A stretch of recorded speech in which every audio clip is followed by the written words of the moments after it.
Today's guest is Carla Patullo, a Grammy-winning composer, musician, songwriter, and director whose work moves across soundscape, film, and song. Welcome, Carla, to Artist Thank you. Conversation. Thank you so much for having me. It's really nice to be here. Thank you. We are super excited to have you. Getting right into it, Carla. So, as we were researching a lot of your work and everything, you started making music as a child, inspired by your grandmother's voice and your first piano explorations. So, looking back, what was it about music that felt like home before you even knew what a career could be? Yeah, I mean, it really just felt like my language. It's interesting because, my grandmother and my parents were from Italy Mhm. and we were in Massachusetts. They immigrated to Massachusetts. And so, I had, this broken English in the house and I had this Italian and then there was music, and music was this like, I figured out pretty quickly it was giving me the ability to bring out my emotions and and so it was like a language to me. Yeah. Yeah. That is awesome. And how in your first piano explorations, how old were you? Oh man, I don't even I must have been like 5 or 6 or something. And those little toy pianos, Right. like they're Yeah. like maybe there's like an octave on it or something. I would my my grandparents got me that, and I would sit there and I remember at first I'd be like, okay, jingle bells, or whatever. One note melodies I What could do. Uh, and then I just started going off and just kind of writing like little melodies. And I remember, from pretty early on, I wanted to learn to play the piano, but because I wanted to write, there was something I needed to write. So music, um, you know, instruments and my voice and all became about how do I write? How do I like get this out? More Yeah. than wanting to study the instrument, I needed to be able to write on it. Yeah. That's awesome. And then did you actually then learn like professionally? Like did you actually start learning from like a teacher, or and was it Yeah. classical, or what was it? If you can walk us through Yeah. that. So, my parents saw how much I loved it. And, I also just want to say my grandmother taught me about recording Mm, because she used to, she had all these like, she wasn't a professional singer, but she okay. loved Italian folk songs. And she would ask me to record her with a little cassette player because she wanted me to capture these songs. And I think that has really stuck with me, going through music. When I'm writing or creating an album, it's, I'm capturing this moment, I'm capturing the essence of these songs. But they saw how much I love music, and they decided, oh, let's get some lessons, and believe it or not, I fell in love with the saxophone. I was horrible at it, but I fell in love with it and I wanted to learn how to play it. But then I went to the school and they taught the saxophone, and they also taught like voice and piano. Right, right, right. And the funny thing is this school was well known. They're called falsettis. They were well known for accordions. Falsettis, is that? Yes, they're in Massachusetts, and they were well known for giving kids accordion lessons. Okay. And every year they would have this big like accordion orchestra. Hmm. And I started singing for that orchestra. It was like 30 accordions playing at the same time. It was insane. Wow. And it was really cool. So that was just like I just tried to do as much as I could and get involved with as much as I could.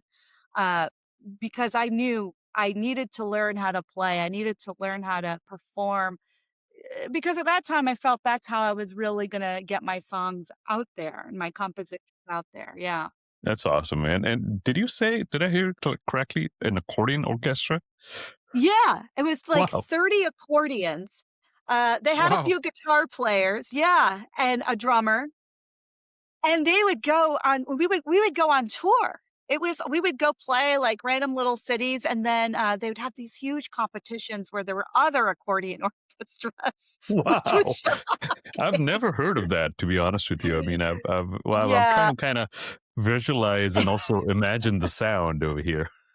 it was actually pretty cool. Like, I have to say, like, it was like, it actually, oddly enough, I learned a lot about arranging through that process. And, of course, a lot of the accordions hooked up to MIDI. So sometimes you'd get like, just really different sounds. And it was really fun and odd at the same time. That's funny. That's Yeah. superb. Now, Carla, you have moved fluidly between different roles, like a Yeah. songwriter, recording artist, musical director, and a Yeah. composer for film and TV. So, how has moving between this different creative world shaped who you are as an artist? Oh, yeah. I mean, it's everything because, I did go to music school and eventually I went to study at Berkeley in Boston because my parents pushed me. They said, well, first generation to go to college, you have to go to college. So I was like, okay, fine. I'm studying music. But I've shifted into different roles, because I think I've always had this hunger to learn. I still do. And I think whatever it is I'm doing, I usually end up creating something from scratch. And Hmm. sometimes you have to be a director. Sometimes you have to step up and be the music director. If you don't have a big corporation or music label behind you, you got to do a lot of these things. Otherwise it's not going to get done, you know? And then some things just kind of happened. I was in Austin at South by Southwest, and Oh, wow. Yeah. yeah, I was out there, and I ended up my band at the time ended up opening for Sandra Bernhard, Oh, nice. who you probably know, comedian, Yeah, yeah. musician, actress. And that's when I started music directing. She really liked my band, and I went on the road with her and had a wonderful experience, performing with Liza Minnelli and Rufus Wainwright, all these great, great people that I got to experience and learn about music in this different way where, we were putting together these ensembles, but like we were also creating music that was supporting her narrative and her stories Mm, and her comedy, which was different because I was always Mhm. writing about myself. So it was cool to experience that, and that led me into film, that's awesome. and yeah, so it's been really fun shifting. I love that shift. And what year was this? And Suraj, if you I don't know if you heard of South by Southwest. It's an amazing conference that happens in Austin, right? Every year. Yeah. Every And year, yeah, yeah.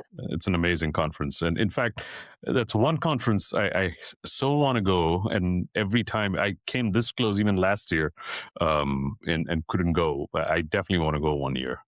Um, Well, it's changed a lot because it's gotten so expensive now. mhm. This was like 10, 12 years ago. Back, now it's really like, whoa, like you Yeah, have yeah, to yeah. have some hookup, or something because I it's think a crazy. lot of conferences have. I work in. I mean, I'm a Yeah. musician too, but I work in tech as well, and creative tech, and all the conferences have gotten Yeah. everything's gotten expensive. Like Yeah. I'll It's go to the ones in LA and close by. yeah. Well, it's good to go when you're on home turf because at least you save a little money there. But yeah. Yeah, absolutely. Yeah. But I really loved, you know, I I had to when I was at film school, like film composing school, I did go to get my master's in that after I was touring because, I really didn't know anything about composing for film, and I Mhm. needed a break from touring. And there was this program through Berkeley, and I decided to do it. I just took this quick leap and did it, and I'm glad I did. I learned a lot. And I think I found this really old film there for my master's project. And that became a really important film for me because it was a film by someone named Lotte Reiniger, who was Okay. an animator in the 1920s, well, really until the 80s when she passed away. And she created the first feature-length animation a decade before Disney, actually. And I What's the name discovered again? her. Her What's the name's name? Lotte Reiniger, and she's a German animator. Yeah, the And last name definitely sounds German. yeah, and she really kind of got overlooked there in history, but I really love learning about her. Mm, And I started composing music to her silent films, and that really opened the doors for me in the film scoring world, and also just taught me the art of it, which was really, right, you right. know, yeah. So she's really inspired my work. Yeah, That's awesome. That's awesome. You know, Carla, talking about the craft and since you're talking about your work, talking about the craft and the creative process as well. When I was listening to a lot of your stuff, your music spans ambient textures, orchestral depth. It's got layered vocals. You've got these electronic explorations. So when you sit down to compose, what's the first thing you listen for? Is it emotion, texture, the narrative, or something else entirely, like the thought process? yeah. It's funny. I think it's different, right? It's for my personal solo work. It's different than for a film score. Of course. When you've got something there. For my personal work, it feels like I don't want to say like I'm having a baby, but like there's some there's something that is stirring, you know? And it's like, "Oh, I've got to like really like there's something here, let me explore it." And it's usually this gut feeling, this emotion, this something, right? Hmm. And then I'll sit down and it just unfolds. It starts to unfold. And I like to sit by the piano a lot and carve out melodies, and sometimes Mm, I'll just try to find the chords, and or it's very different. It's very organic in the way that there's no formula. It just kind of unfolds, really. Because hmm, my first album, So She Howls, was very different in the process than my second album, Nomatica. So She Howls started with just my vocals hmm. and then textures. And then I brought in the strings and the choir. Uh, And, yeah, and this time in Nomatica, I started with melodies and the strings, and then brought in the textures. So I just let it unfold organically. gotcha. That's awesome. And I can see that it's amazing, right? I mean, when you're just starting with vocals and Yeah. then kind of see that whole thing layer and build over time. I mean, just, I can connect Yeah. to you. You're having a baby almost. It's like the Yeah. whole composition, Yeah. one thing at a time. Yeah, that is amazing. It's funny because like, I love that the process is different, and I think that's why it shifts so much with stylistically what I'm doing. Um, sometimes I force myself to play like pick up an instrument. Like you see, I have the cello out. I've been bringing it back out Yeah. again. I don't play cello well. I really don't. But like I'll mess with it and start creating some sounds with it for sure. Mhm, And sometimes that opens something else up. You know, and and leave space for my vocals or something. And playing with these things, I think, is what keeps things fresh and just yeah, it's amazing. organic. Yeah. Very No, cool. that's really cool. Talking about this creative process, the film scoring part, like in film scoring, music must serve someone else's story without Yeah. like overwhelming it. So, what does it feel like to score emotion for a character or a scene, especially when the emotion isn't actually spoken over there? Right. Mm, It's mm, interesting because mm, through all the films I've scored, I've mm, I've been able to find something that really resonates with me. And usually those are the films I kind of gravitate towards. Something that, something there has to be in my realm, I think. or I end up finding something in the story that I really connect with. And that's the glue for me that like is able to, once I find that emotional in, then I can really like things can unfold for me and I can really open up and support the story as best as I can. Um, I think films and music personally, it's about connection. And when I see like a story or watch a film, I'm looking for ways to connect to it. And I think that's how I break it down when I'm composing for it. I Mhm. find that connection. Yeah. And So you're I think saying, that, yeah. no, go ahead, go ahead. Yeah, and I think that connection is what helps me to really dive deep into the characters, to want to understand the characters. Or if it's like a documentary and there's a cause that, I'm passionate about in some way, there's this window that really Right, helps. right, right. Yeah. So are you also saying that, because you said, if I heard you correctly, like you said, when you know the end and it's emotional, and so are you? Is it okay to say that you're kind of also working from, since you already know what's coming, you're working from the back to the front? Like, I don't know if I'm able to Yeah, explain I that. know what you're saying, but it's funny enough, I just wrapped up a drama sci-fi film. And Hmm. sometimes the challenge is it's great. You know what's going to happen, right? Because you've Right, seen it a right. million times. Yeah. But then there's like this, you can't anticipate the scenes with the music because the audience doesn't know yet. So a lot of times it's like pushing that music, moving it back, and just adjusting it a little bit. But when I look at a film, I look at the whole arc of it and the whole story and the message and what the director is really, really trying to say with this film. Mm, That's everything.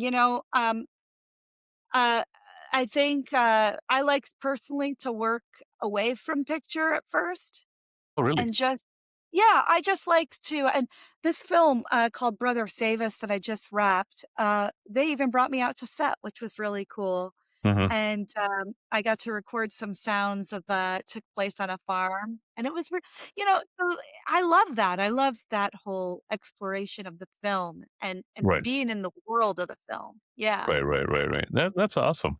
That is, and Yeah. being on set is so much fun, right? Oh, man, it's the best. I wanna do it for every film now. Yeah, It's pretty cool, Because, you kinda see, like, you see the actors and what they're trying to do, and right, you right. get into the head of what they're doing, so yeah, I loved it. I love film, and I love the process. Yeah, yeah, yeah. I think I used to work for a film studio, a VFX studio, and I used to in LA actually, and I used to go a lot of times on set.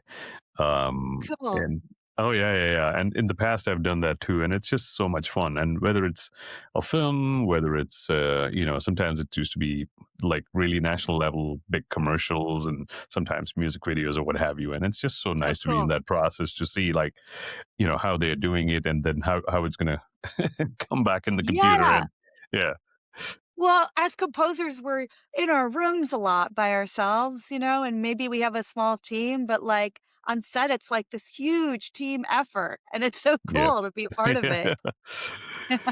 That's amazing. Moving on, Carla, you describe your sensibility as genre fluid, right? A Hmm. space where, classical, ambient, experimental, and song all intersect.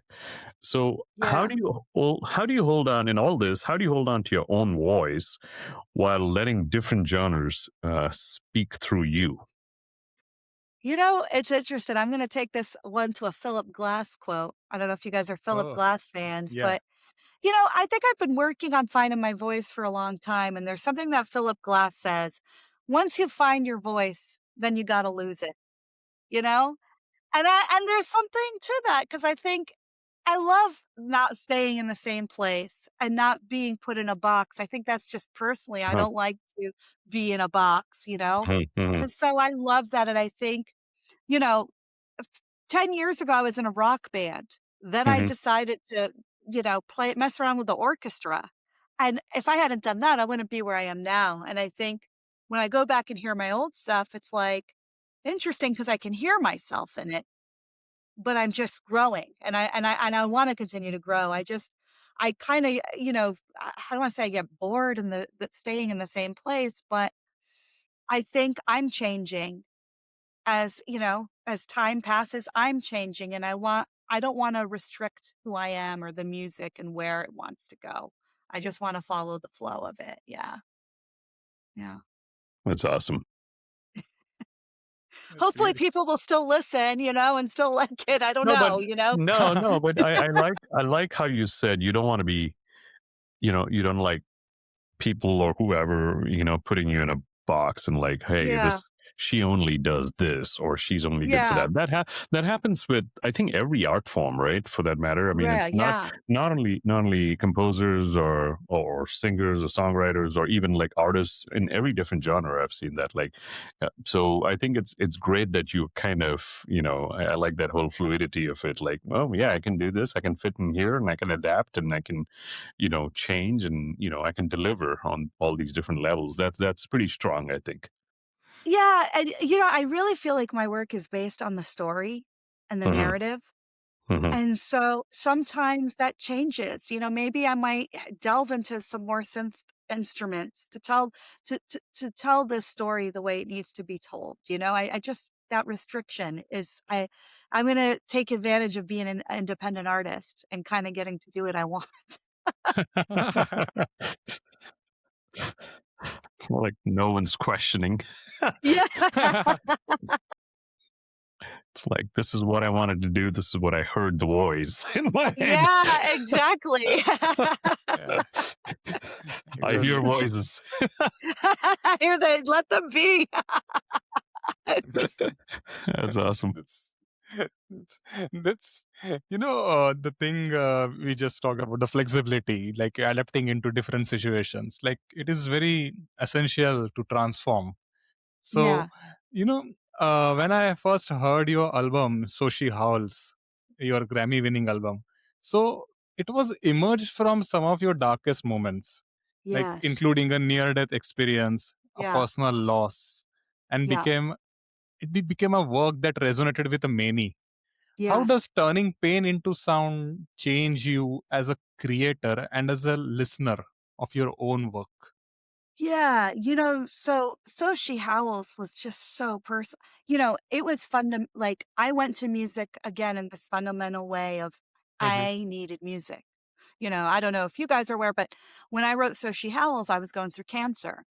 And it became a thing where I had to, and I was dealing with the loss of my mom, but I had to go through cancer and get out of bed, be able not to have anxiety, be able not to, I don't know, just be able to flow and have my life back and take these steps. So when I created So She Howls, I didn't even think it was going to be an album. At first, it was just me singing into my phone and creating melodies because I had to do something. And then little by little, as I felt better, I started doing more and writing, and then it became a song, and then finally then it became an album, and then that's how I got into the world of ambient and new age and healing.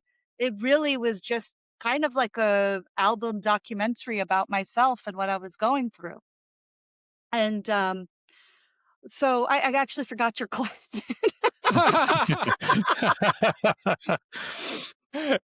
No. Okay, no problem. I'll repeat. So, I was asking about your album, So She Howls. So, all Yeah. this darkest moment you experience during Yes. the creation of that album. So, how does this turning pain into sound change you as a creator and as a listener of your own work? Well, and that was it because I was thank you. I was in this place where I really needed, I needed music and it was like weird. I could hear things differently. Like Mm. I could hear nature. Like I was so in tune to like I would walk outside and I could hear nature like I never heard it before. And it was because I was dealing with this heavy stuff. Uh-huh. And, I, as I began to like sit down, I would just like hold out these notes or find these frequencies that would put me in a better state. Like I would just bring me into this calm area, place, I had so much anxiety going through that. And music helped me so much. It really helped me so much. And so it was very natural how it happened, and yeah, that's So She Howls, and I think music can really help you through the tough moments in your life. I Absolutely. think yeah, I think if we why did we all start music? Uh-huh. What brought us into music to begin with? Uh-huh. Uh, this is what I've been reminded of when I went through my illness and going through grief. I am reminded of why I Mm. do this. Yeah. That so resonate with what you're saying because I have a similar story, kind of. And in fact, I was telling Suraj just yesterday about some of the things I want to write.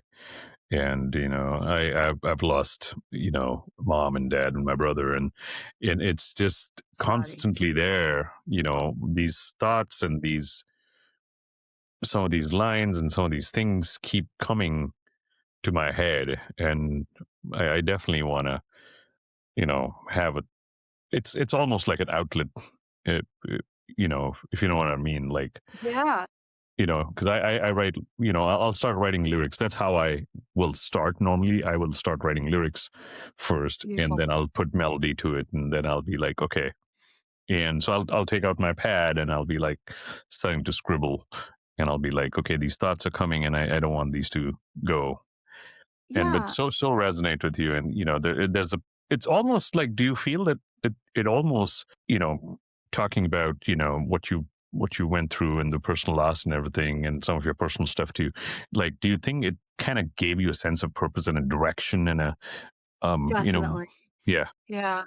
It definitely did. I think about, well, with the cancer stuff, I think about people going through this all the time, Hmm. you know, and and and I was so lucky I had music. Not everybody does music, and so I want to share that. I Absolutely. think when you were just talking about your loss and what you've been dealing with, I think for me that was Nomatica because it's like this place where uh, like where this can belong, where you can talk about your uh, loss, where this is a space for you, and you share that with people, and people connect. Like we're connected now just talking about it. And yeah, yeah, yeah. to me, that's so powerful to be able to have connection with someone on Mm, these things that are so isolating and hard. mm. Yeah, Yeah, I totally resonate with that. Talking about, you just mentioned Pneumatica, and talking about the recognition and some of these meaningful moments in your yeah, life. Winning a Grammy for yeah, So She Howls and earning another nomination for Pneumatica yeah. speaks to both the artistic vision and the emotional impact. So beyond the accolades, how do you measure success in a life devoted to music? Yeah, I think the fact that I can wake up tomorrow and write a song and have the ability to do that is amazing, and that I am able to make a living doing this is everything, like it's amazing that I can do this. I think, both of these projects were very meaningful. I think with Nomatica, like I lost my mom in a car accident, so I never it was very traumatic and hard to grieve, and hard to, it took many years to get to this place, and honestly, if I don't think I would have gotten to it if I hadn't gone through cancer, Wow. honestly, and because going through something like that, I began having so much gratitude for the things I do have in life, Right, right. and there was a shift where all of a sudden it wasn't like, "Oh, my mom died young, all these things." It was like, well, look at all the good times I did have with my mom. I was so lucky, I had this and I had that. So so I think that's rewarding. I think music has brought me down that path. Um, I think it's, when I talk to people and I have conversations um, and we're able to share our experiences, that's very meaningful to me. Yeah, it's fulfilling. That's amazing. And I want to just, for people who will be listening to us, I just want to correct myself. You actually won for Nomatica this year. I Not only did. nominated, I mentioned nominated Yeah. earlier, but you actually won. Yeah, yeah, yeah. Thank you. Yeah. I mean, it was just unbelievable. I think I just put it out there. I put it all out there. It was all, and I think that's if you make yourself vulnerable, maybe that's when Mm, people connect. I think mm, that's the. I was surprised. I think a lot of people reached out to me about their own moms, even in mm. the ensemble. Mhm. We were talking, and when we were creating this, you know, uh, we all brought in our moms that we lost, and we talked about it, and it was very that connection, I think, is what made the album, I think. Um, you know, it brought us together. So it was that in itself was amazing. I Yeah. love collaborating. I love collaborating with musicians and I mean, it just really warms my heart, not to say be cheesy, but it's when you can connect like that with a musician and you're making something together, it's just, yeah, It is very amazing. fulfilling. Yeah, and that's how me and Suraj, over here, we started becoming closest of brothers and friends, brothers from another Yeah. mothers. It is the whole collaboration aspect of music Yeah. got us together, really. I mean, Yeah. because we thought, we had different ideas, but our thought process a lot of times was the same, and we started collaborating on some of his music. His, and I was the singer on that, and it just clicked, and Fantastic. it was just beautiful, that whole, Yeah. and we hope to do more if you agree. Yeah. Exactly. Yeah, It's yeah. that sounds like, I mean, it's so amazing. I think sometimes, when you're making a living doing it, it's hard because you can get pulled out of it, right? You can Hmm. be like thinking about the business, you can be thinking about this and that, but Yeah, then, yeah, if you think back like, oh, but I am grateful for finding, my collaborators, and that's why I did this in the first place, why I love music in the first place. Yeah.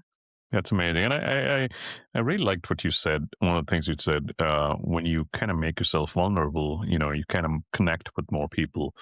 I've Yeah. kind of experienced that, not from a music standpoint, but from a speaking standpoint. One of my friends over here in San Diego has a nonprofit, and long story short, I can quickly sum it up. And she has this thing which she's adapted from the Vagina Monologues, and Yeah. I might know yeah, your friend, actually.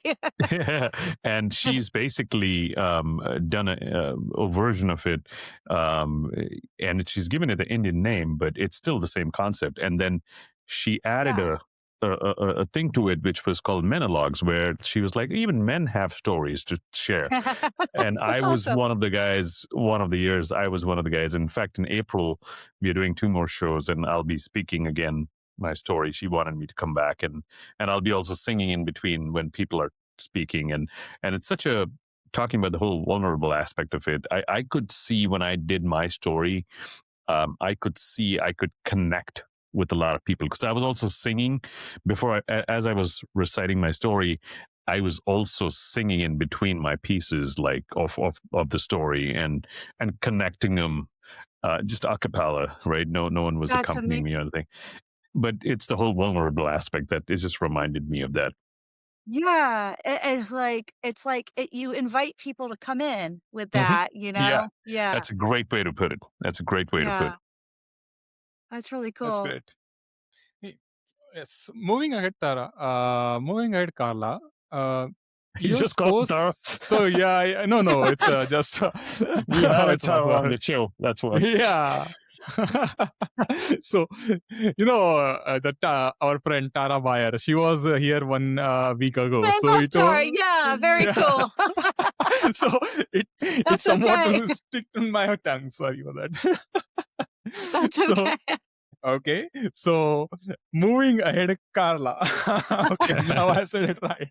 So Carla, your scores appear across film, TV, documentary, and animation, and your music touches so many different communities. So, what responsibility do you feel this music carries in shaping culture and human connection? Yeah, I mean, I've done so many different kinds of films, and I think I like doing a lot of different kinds of films because sometimes, yes, we need to get this story. We need a documentary that is telling people or raising awareness for something. But then sometimes we really just need to laugh. We just need a good comedy, and I love that. And yet, uh, I don't know. I connect so much when I watch a movie and with music, it's such an important thing for me. It's my outlet. Some people do other things. Some people, are athletes or whatever.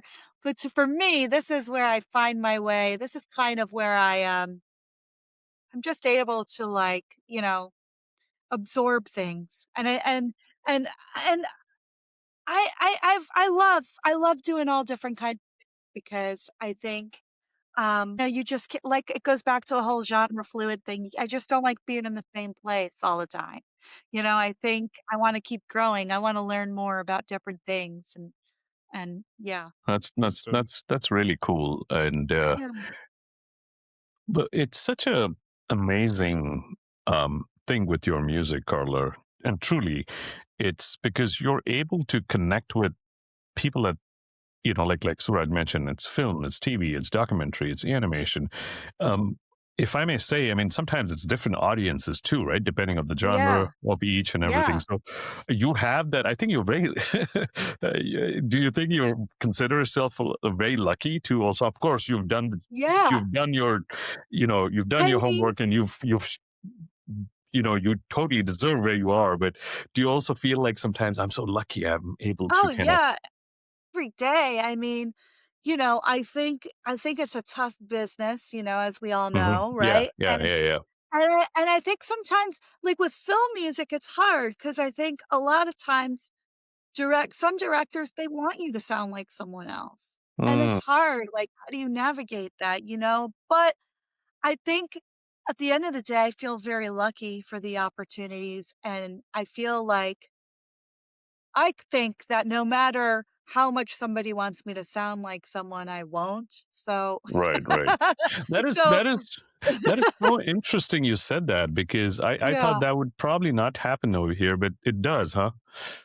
Yeah, I think sometimes people they just and that's the danger with film scoring is or someone gets that temp love and they really just want like this composer and they can't get that composer and so they're calling you. Oh, I see. And sometimes that happens or sometimes they just fell in love with a piece of music and they, can't let it go in the temp and Mm-mm. so you got to stretch sometimes. And I Yeah, think that's the hard thing with film music. You're always following the director's vision. However, I've been able to really experience that in a really great way too where, what I create in film music, the music that I come up with, I would never come up with that on my own. So it's a huge opportunity to grow and stretch, you know? So I love that. I really love that, and I love that collaboration. It's just, I see it as an opportunity to grow. that's amazing. Yeah. Continuing on that thought, of film music and your own music. So you've written music that lives inside others, their stories, and music that holds your own truths.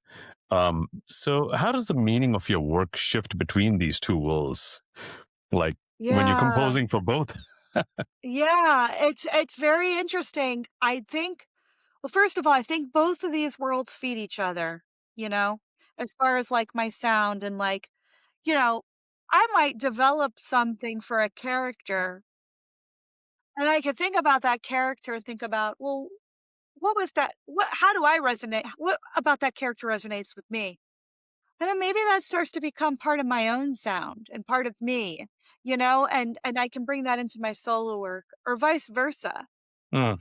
Maybe there's this like actually I just did it in this film where, I was playing with this like tape loop of my vocals that I thought was like, there was something about this loop I was messing around with that was just it was like it was calm, but it was also just kind of like it was sweeping, so it was like had this emotional like arc to it that, kind of punched a gut, like Mm. and I was able to bring that into this film because it fit with the character, it fit with what the character was going through.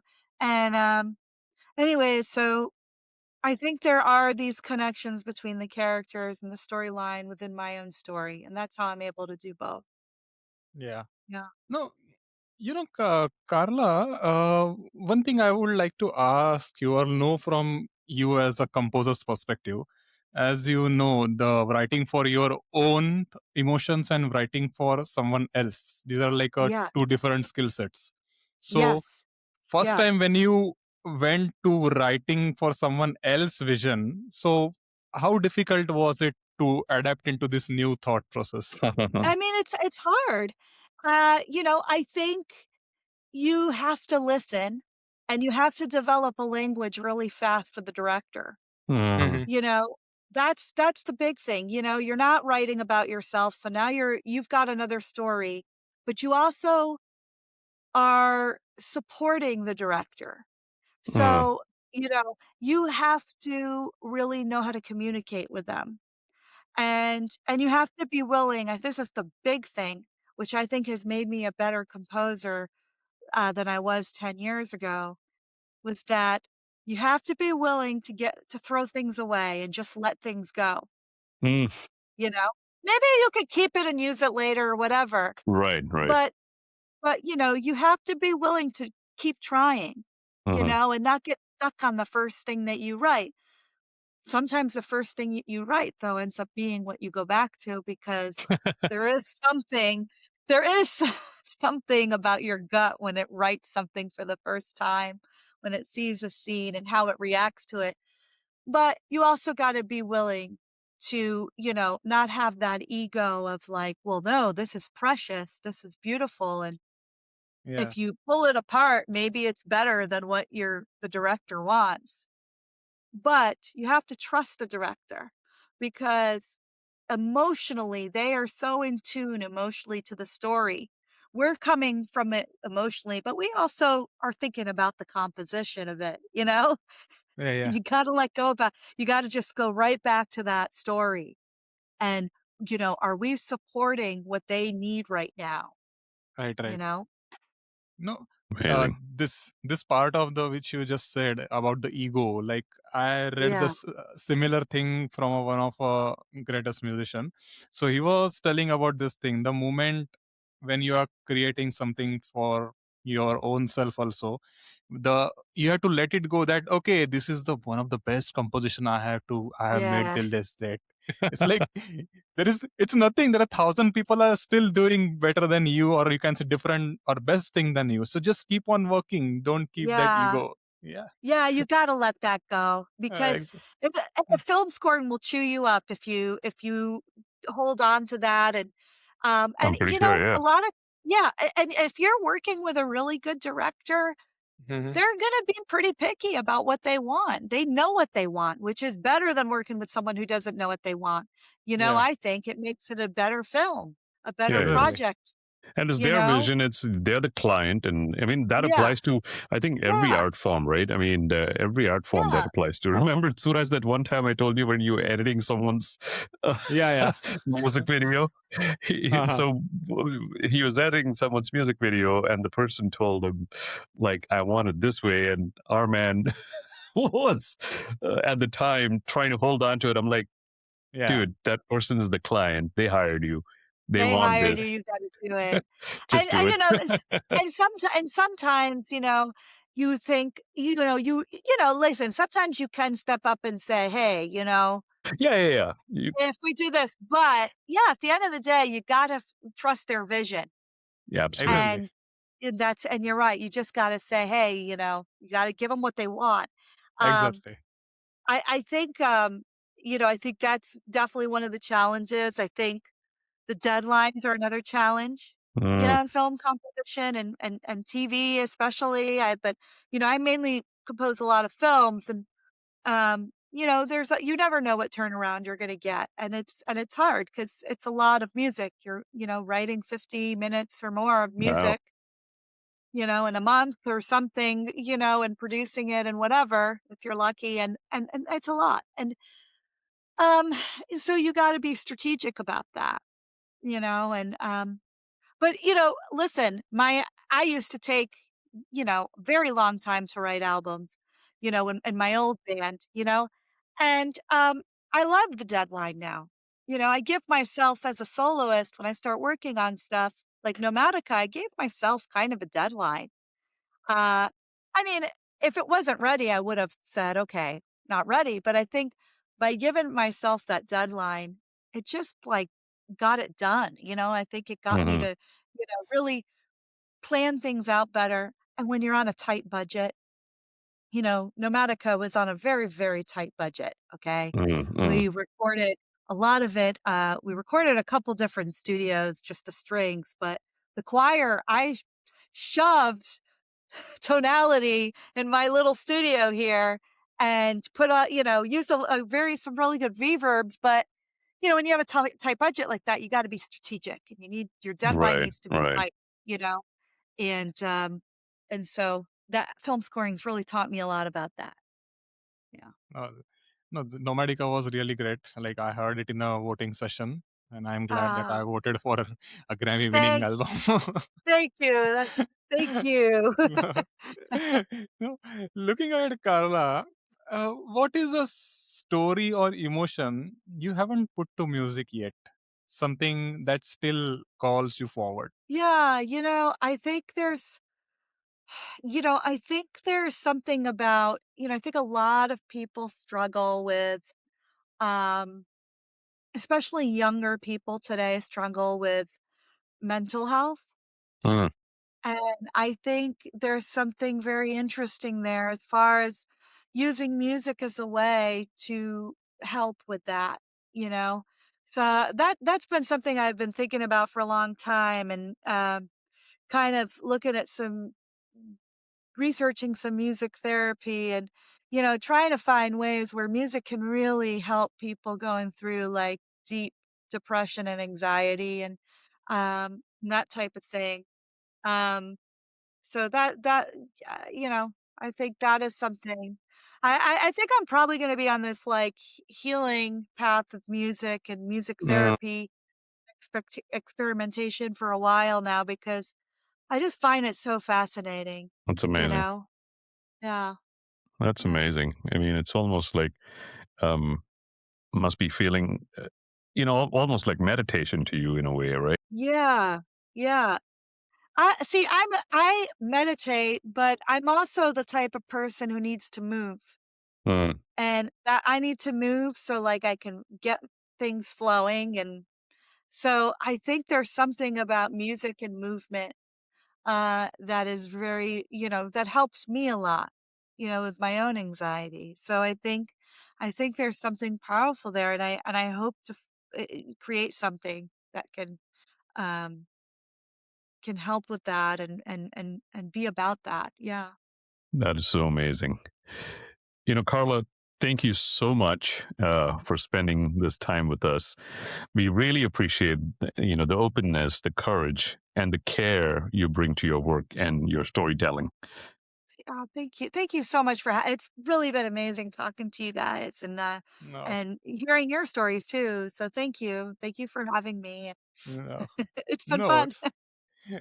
The pleasure is ours, and Yes, this conversation is a reminder that music can hold what we don't always have words for, and still make it feel shared. Yeah. Exactly. I love that. Thanks so much again for coming and talking to us and spending your time with us and giving us your time. And to everyone listening, thank you for being here with us. If this resonated with you, share it with someone. And please do go and visit Carla's website or Instagram, follow her there and follow her work. It's amazing. Her albums too. And we'll see you in the next episode of the Artist Conversation. Thank you, everyone.